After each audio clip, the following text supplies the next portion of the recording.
Hi friends, आपका get set fly knowledge में स्वागत है। आप ये आए दिन सुनते होंगे कि नासा ये स्पेस एक्स स्पेस में जाने के प्लान बनाते रहता है। नासा तो अपने स्टूडेंट को आईएसएस यानी कि इंटरनेशनल स्पेस स्टेशन पे भेजते रहता है। स्पेस एक्स तो नासा के साथ मार्स पे कॉलोनी बसाने का प्लान भी बना रहा है। नासा अपने स्टूडेंट को फिर से मून पे भेजने का प्लान बना रहा है। लेकिन क्या आपने कभी ये सोचा है कि अगर इन सब में कोई मेडिकल इमरजेंसी आ जाए स्पेस में तो क्या होगा? आमतौर पे जब छोटा मोटा मेडिकल इमरजेंसी आता है स्पेस में तो उसे धरती पर से ही डॉक्टर गाइड करते हैं कि कौन सा मेडिसिन लेना है और क्या करना है। लेकिन कोई बड़ा मेडिकल इमरजेंसी आ जाए जिसमें सर्जरी की ज़रूरत पड़े तो इस हालत में क्या होगा? क्या आपने कभी सोचा है? आमतौर पे जब आईएसएस यानी कि इंटरनेशनल स्पेस स्टेशन में ऐसा होता है तो नासा अपने एस्ट्रोनॉट को वापस धरती पर ले आता है। लेकिन तब क्या होगा जब ये मून या मार्स पर हो? तो आप में से ज़्यादातर लोग सोच रहे होंगे कि ऑनलाइन आजकल सर्जरी भी होता है, लेकिन ये पॉसिबल नहीं है क्योंकि स्पेस में जो भी ऑब्जेक्ट है वो धरती से बहुत ही ज़्यादा दूर है, इसलिए सिग्नल ट्रांसफर करने में बहुत ज़्यादा टाइम लगता है। आप इसे इससे समझिए कि धरती से मार्स तक सिग्नल भेजने में लगभग 20 मिनट लगता है, इसीलिए ऑनलाइन प्रोसेस से कोई भी सर्जरी करना लगभग इम्पॉसिबल है। आज मैं आपको इसी के बारे में बताने जा रहा हूँ कि अगर स्पेस या मार्स पे जब कॉलोनी बसा लिया जाएगा तो ऐसा कोई परेशानी आए तो उसे कैसे हैंडल किया जाएगा और इसके लिए क्या क्या नया टेक्नोलॉजी बन रहा है। So let's begin.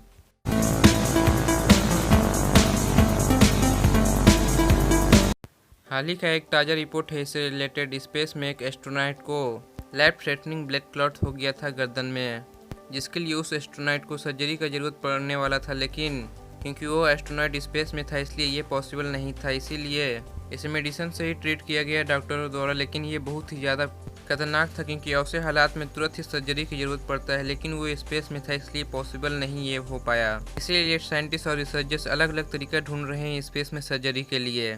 जब स्पेस या मार्स पे कॉलोनी बसाने का बात आता है तो लोग बहुत चीज़ पर ध्यान देते हैं, लेकिन मेडिकल कंडीशंस पे कोई ध्यान नहीं देता है उतना। लेकिन ये एक बहुत ही ज़्यादा ज़रूरी चीज़ है। परेशानी सिर्फ इतना ही नहीं है, स्पेस और मार्स में कंडीशंस बहुत हार्श और एक्सट्रीम रहता है, इसलिए कोई भी सर्जरी को प्रोसीड करना बहुत ही ज़्यादा मुश्किल और ख़तरनाक हो सकता है।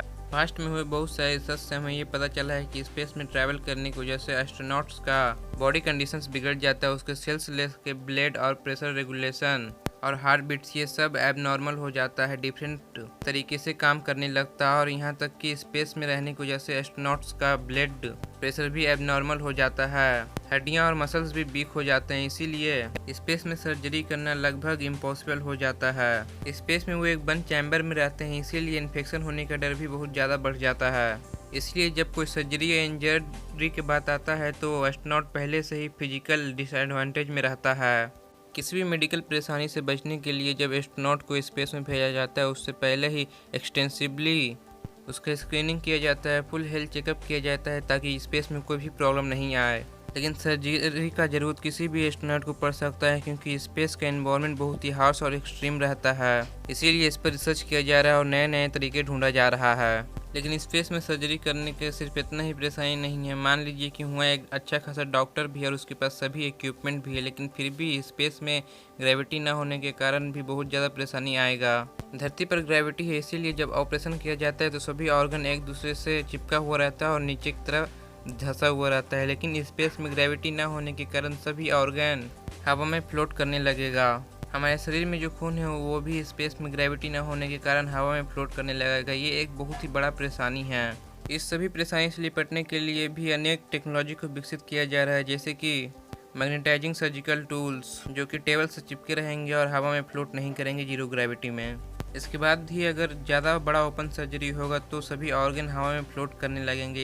इसीलिए स्पेस में सर्जरी के टाइम यह ध्यान दिया जाता है कि ओपन सर्जरी के टाइम में भी ज़्यादा ओपन न किया जाए। अनेक टूलों का इस्तेमाल करके ओपन सर्जरी से बचा जाता है। बॉडी फ्लूइड जैसे कि हमारा खून स्पेस और मास पे बहुत ही डिफरेंट बिहेव करेगा, इसीलिए ये भी एक बहुत ही ज़्यादा बड़ा परेशानी है। हमारा वेन यानी कि नस इंस्ट्रूमेंट पे चिपक सकता है और सर्जरी के द्वारा हवा में फ्लूइड तैरने लगेगा, जिसके कारण सर्जरी के दौरान ऑर्गन को देखना भी मुश्किल हो सकता है। कैबिन प्रेशर और स्पेस में सर्जरी के दौरान इन्फेक्शन का भी खतरा बहुत ज़्यादा बढ़ जाता है। नासा और बहुत सारे स्पेस एजेंसी इसके लिए रिसर्च कर रहे हैं और पहले से ही बहुत सारा टूल्स डेवलप कर रहे हैं, जैसे कि रोबोट्स और 3D प्रिंटिंग मशीन। रिसर्चर्स का मानना है कि इंसान नहीं लेकिन रोबोट्स स्पेस में सर्जरी कर सकता है और यदि कोई भी इक्विपमेंट का ज़रूरत पड़े तो उसे 3D मशीन से प्रिंट किया जा सकता है। ये धरती से सामान ले जाने से ज़्यादा आसान रहेगा, क्योंकि अगर मान लीजिए हम मार्स पे हैं तो मार्स के सॉइल का इस्तेमाल करके हम 3D मशीन द्वारा किसी भी इक्विपमेंट को प्रिंट कर सकते हैं। मार्स पर जब कॉलोनी बसाया जाएगा तो बहुत सारा इक्विपमेंट की ज़रूरत पड़ेगा, इसीलिए 3D प्रिंटर का इंतजाम किया जा रहा है, बहुत ही हाई क्वालिटी 3D प्रिंटर का। 3D प्रिंटिंग टूल को पहले ही स्पेस में सक्सेसफुली ट्राई किया जा चुका है। जैसे सर्जरी के लिए नहीं, लेकिन और अनेक चीज़ों के लिए ट्राई किया जा चुका है और ये सक्सेसफुल रहा है। इसलिए हाई क्वालिटी 3D प्रिंटर को बहुत तेज़ी से डेवलप किया जा रहा है और रोबोटिक सर्जरी को भी बहुत तेज़ी से डेवलप किया जा रहा है, जो कि स्पेस और मार्स के लिए बहुत ज़्यादा ज़रूरी है। नासा का एक रोबोट जो कि स्पेशली सर्जरी के लिए बनाया गया है, वो पहले ही सक्सेसफुली एक फेक बॉडी से एक फेक गल ब्लेडर और किडनी को रिमूव कर चुका है, जो कि एक दूसरे लैब से कंट्रोल किया जा रहा था। ये तो धरती पे हुआ था इसलिए सक्सेसफुल हो गया, लेकिन स्पेस में कम्युनिकेशन में लैग आने के कारण बहुत ज़्यादा परेशानी हो सकता है। इसीलिए सर्जिकल रोबोट्स को ऑटोनॉमस बनाने की तैयारी किया जा रहा है। ऐसे ही अनेक रिसर्च किया जा रहा है स्पेस में सर्जरी के लिए और अनेक चीज़ों के लिए। Thank you for watching. अगर आप इस वीडियो को यूट्यूब पर देख रहे हैं तो लाइक शेयर सब्सक्राइब कीजिए। अगर आप इस वीडियो को फेसबुक पर देख रहे हैं तो हमारे पेज को फॉलो और लाइक कीजिए।